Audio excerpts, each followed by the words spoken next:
Well, welcome back. And today, I got something in the mail. Maybe you guys have heard of somebody by the name of Chris Rollins. He's an up-and-coming YouTuber. Actually, his channel's been out there for a while, but he's now starting to do more daily videos. And some of his daily videos include some stunts with the DJI Mavic Pro. In fact, he even tested out some shells that were claimed to actually bring a drone down safely, like this video here. Second thing I want to do is see if you can fly the drone again. If it destroys it or if it actually brings it down safely. I really doubt it. 3, 2, 1. Curiosity got to me. I was wondering, how much damage did that thing take on? Well, there's only one way to find out. I reached out to Chris and I said, hey, are you willing to give it up to maybe, I don't know, do a little collab? And it's not really a collab though, because we're not actually doing a video together. We're just kind of working on kind of the same thing.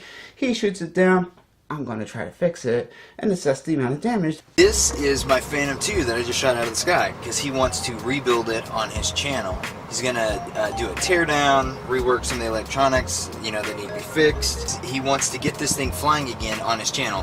Be looking for those videos in the next couple of weeks because it should be pretty fun. I got this in the mail. Let's go ahead and open her up.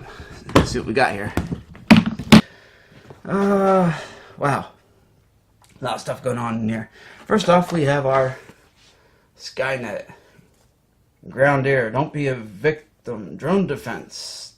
So, let's take a look inside. What we have is the original drone that was shot out of the sky. Obvious damage here.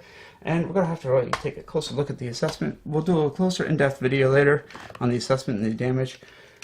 The gimbal actually took a tumble at about 100 feet down by itself without the drone.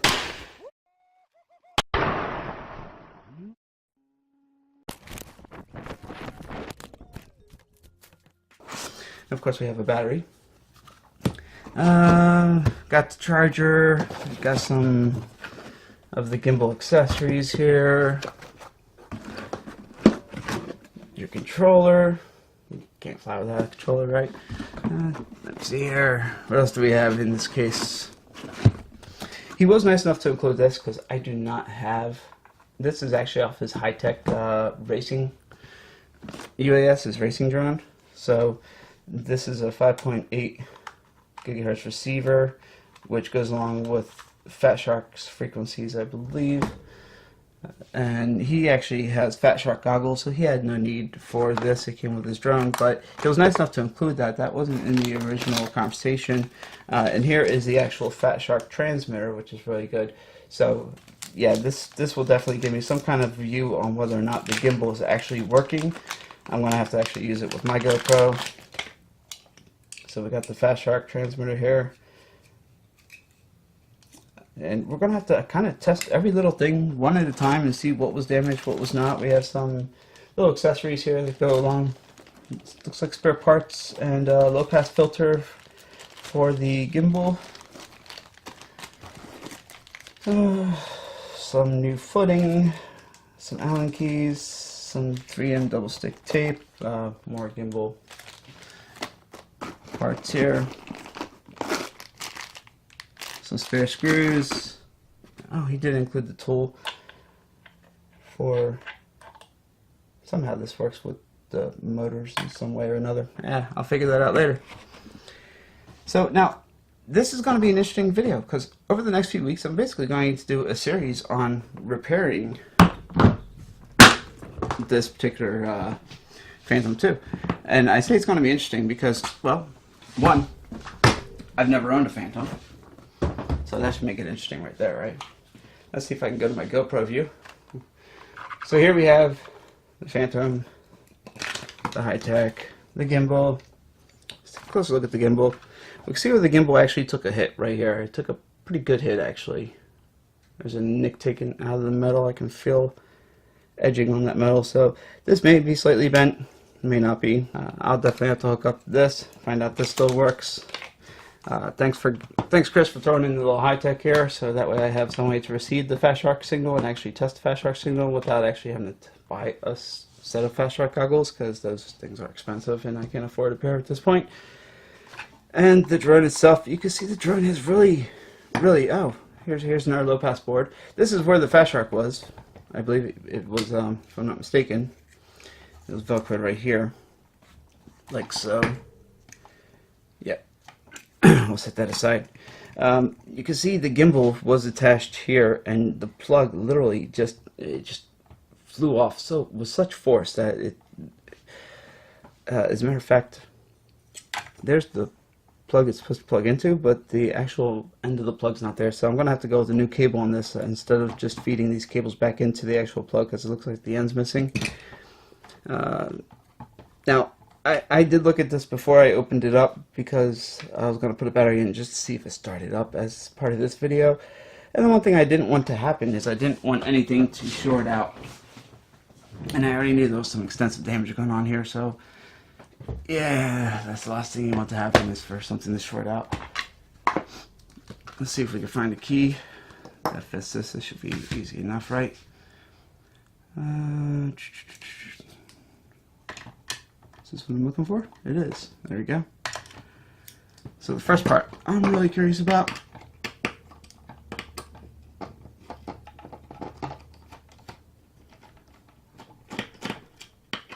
is this particular side here. This took a really bad hit.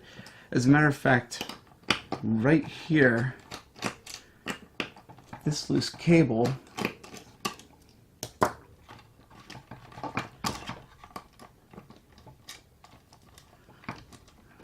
pull this out.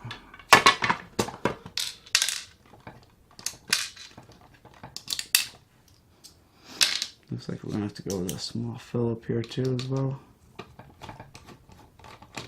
I was hoping to do some fixing with some 3D parts, but the way this is ripped apart, this doesn't look like it's going to be a 3D print kind of thing. This looks like I'm going to have to actually replace the whole shell. You can see the ESC, the speed controller here, definitely took and this ripped the pad right off the PCB. As a matter of fact, I think part of that's missing. This cable here used to be a CAN bus. This CAN bus completely shattered, lost in the field of that video. Go ahead and watch that video. This is actually traces of lead, where you can see that part of that lead shot from that sky defense came up, hit here, which probably caused the drone to tilt one way, and it looks like it smacked here, which caused the destruction of this. And it even has a little bit of a, see where it's kind of tight and wrapped around here? Looks like it was squeezed, pinched actually. I think the one string actually did wrap around the one arm. But in the process, it looks like it also came over here and hit this one. So I suspect that this motor feels a little wonky. I need to take this motor apart and look at this. These motors feel okay. This motor feels wonky. I expected this motor to actually feel bad. Tell you the truth, this is the motor that feels bad. This motor feels okay. This speed controller, I'm pretty sure there's something else that I'm missing here. Anyway, the reason I took it apart before I actually pulled it out here for you guys today, before I did the actual unboxing, is because I wanted to make sure that there was no live wires. Now, I know these ESCs are, some of the ESCs on some of the drones and what have you are designed to take up to 10, 20, even 30 amps. I'm not sure what DJI rates it. DJI is more of a proprietary vendor, so what I did is I basically just went in here and I put some heat shrink. You can see here, I want to put some heat shrink on the connectors. I didn't want anything shorting out. That's the last thing I want to do, is put a battery in here and have something short out with these wires. These are all individually heat shrinked, and then I put a big heat shrink on the outside, wrapping all four of these wires together so they're not shorting out. For this, to make sure nothing shorts out here, we're just going to go ahead and unplug the cable, call that good.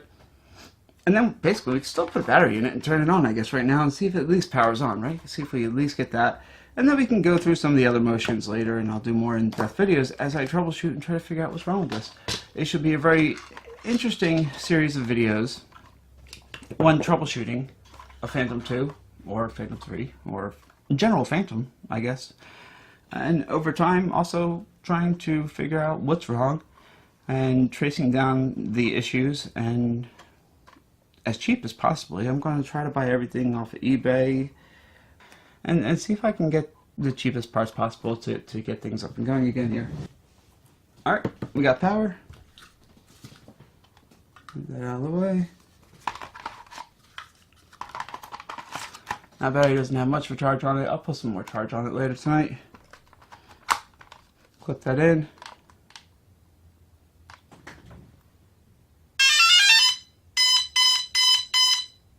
I'm surprised. Let's arm it. 3 of the motors are actually spinning. Look at that.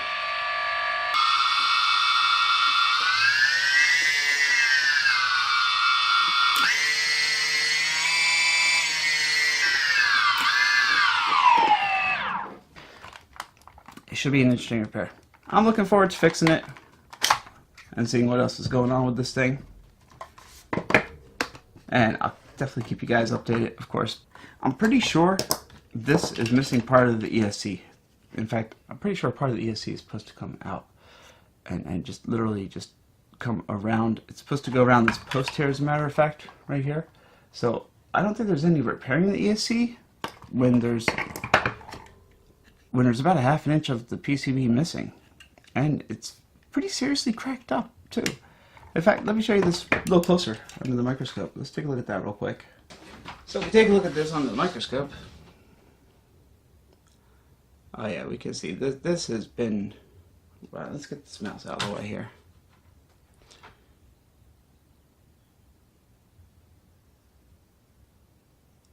Not only was the pad completely ripped off, the pad's probably still on the other side of, let's go ahead and break out my little Heiko holder here.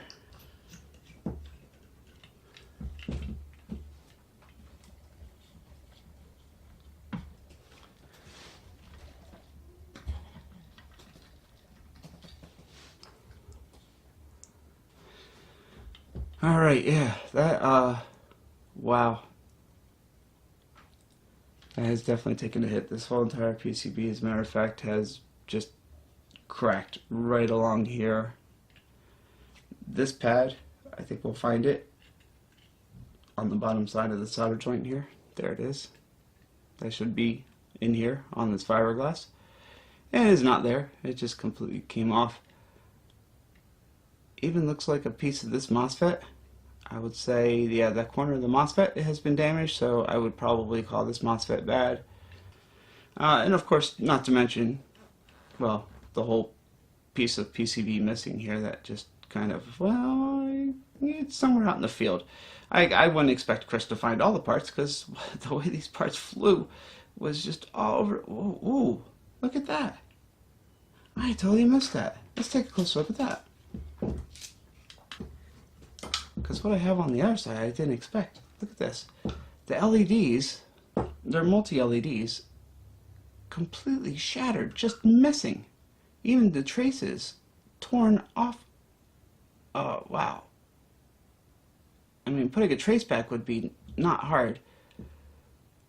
Putting an LED, if I could find the right LEDs back, wouldn't be hard. But again, with part of the circuit board missing, that is hard. And this crack on the ground plane here and the positive where it connects, I may have to just replace the whole entire ESC with this one. Well, either way, I wanted a challenge. I got a challenge. That's for sure. No doubt about that. We'll go through. I'll do a series of videos as time goes on. I'll order parts. I'll just try to decide what's broke, what's not. We'll do some troubleshooting, some testing, if it'll fly again, or if it won't fly again. And maybe I'll even do a live stream with Chris, and he can sit there and, well, I'll just try to figure out if it's gonna fly again. I know these gimbals are fragile. I am worried about the gimbal. I know that took a hard hit if you watched the video, especially this part right here.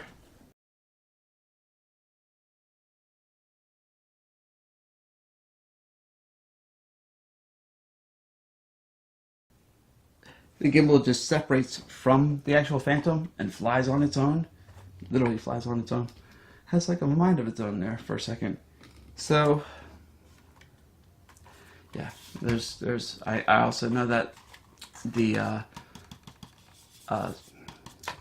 antennas for the GPS are made out of ceramic. They're also fragile by most definitions of crashes. And I know the drones are top heavy, so when they usually come down like this. And it's very common for these ceramic antennas to break. Now the GPS unit usually costs about $130 to replace, but I also know for $5 you can just get the antenna itself and solder in a new antenna. So we'll do it a complete assessment here, and I'll try to figure out the total damage on it. I'll keep you posted. We'll keep doing little videos, little series as I go along into what I do and what I test, what I find, what I don't find, parts I order, and you can go on a little journey, a series of videos with me rebuilding this. I guess I could thank Chris Rollins here for sending me this drone with this puzzle piece, this challenge of a Phantom to fix, and we can also.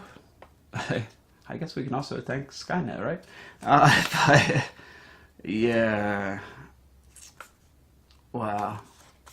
Don't shoot down drones. Just don't. You know, not only is it not recommended, it's illegal. Thanks for watching. I'll keep you updated.